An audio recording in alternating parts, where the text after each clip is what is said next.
Hey guys, it's Trey. I'm gonna go ahead and jump right in here to the two questions that we have. I'm actually gonna do the values of the American system a little out of order here. I feel like my points flow a little better if I do them a bit out of order. I'm going to start, of course, with independence and individualism, which I feel go a little bit hand in hand. Through independence, I think one of the key ways that we as teachers can expect students to do that um, is to teach them responsibility and integrate responsibility inherently into the curriculum by, things like setting due dates,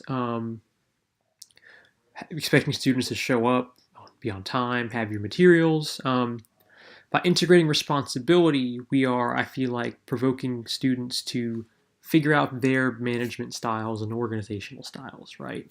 As they're doing that, they are becoming independent in that they are figuring out what works for them by having to do it, by being, in a way, forced to get their things in order. They are going to figure out these styles that work for them in terms of organization and studying and all of that. So that more self-reliance, so of an independence, which again goes hand in hand, but by relying on themselves, they have to be independent in figuring out what they can rely on themselves for and how they're going to manage that.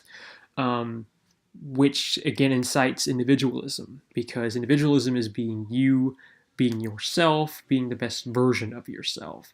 By having to rely on yourself, you are coming into your own and being yourself, being the best version of you that you can be.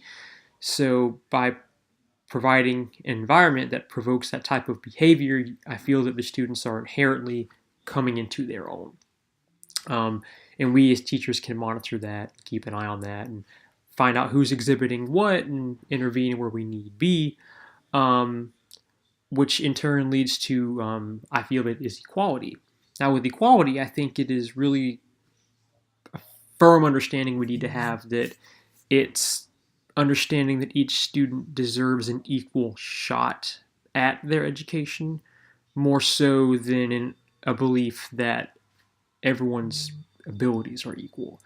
Because as discussed in the discourse reading, with the problem child versus the gifted child, every student's gonna learn in a different way, and there will be some students that have different abilities than others, that learn in different ways, have different strengths, different weaknesses.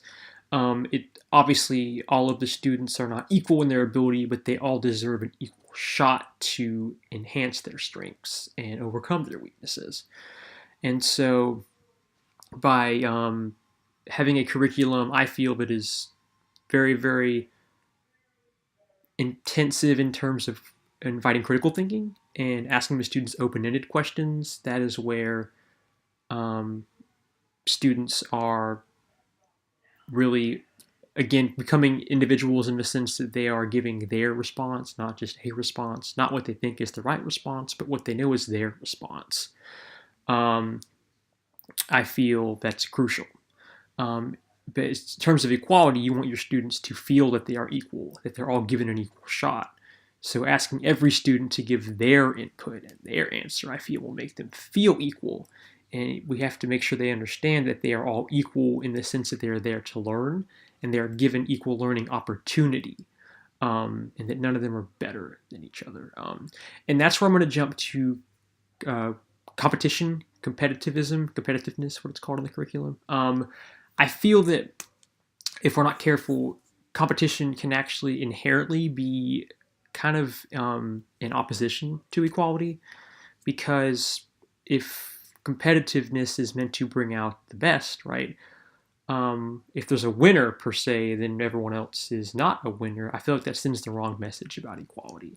I feel that integrating competition into the classroom is about having each student give their best and an understanding that it is about being their best, not about being the best.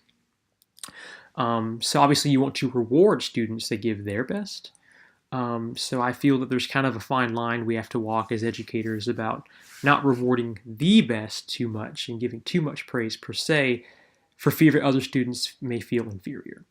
So in provoking students to all give their best and reward them all for participating, because that's the real reward, is that they are giving their best and growing as individuals and all giving an equal effort, and receiving an equal effort from us as well, to all grow into becoming their best. And I feel that that is crucial. So have an environment that rewards everyone that tries their best, but provokes them giving the best. And again, I don't mean to repeat myself with this open-endedness, but curriculum that is open-ended, and I know that that's going to differ based on what you want to teach. I personally am an English major, so critical thinking is our forte, so to speak. And so I'm always going to be planning on having my students be as open-ended and think as critically as they can, so that they are learning how they respond to things, not just giving the A, B, C, D is the right answer type of learning, because I feel that that's not the best that they can get. And then as far as ambition, I feel that if self-reliance and individualism is the how of learning and these values, I feel that ambition is the why, and it's all connected to me. So ambition is the why. Why are we needing to be individuals? Why do we need to be self-reliant?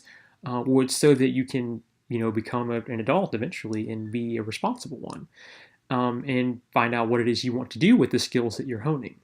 So in terms of ambition, obviously, again, not to hark back to open-endedness, but as teachers, we can simply ask your students, well, figure out what it is they like, what it is they want to do, what's their strength, what are their weaknesses, what do they prefer. And again, it's going to vary based on what you teach. If you ask a kindergartner what they want to be when they grow up, it's probably not going to be the same answer as if you ask a high schooler what they want to be when they grow up. So you've got to tailor it to those types of strengths in terms of what they can comprehend.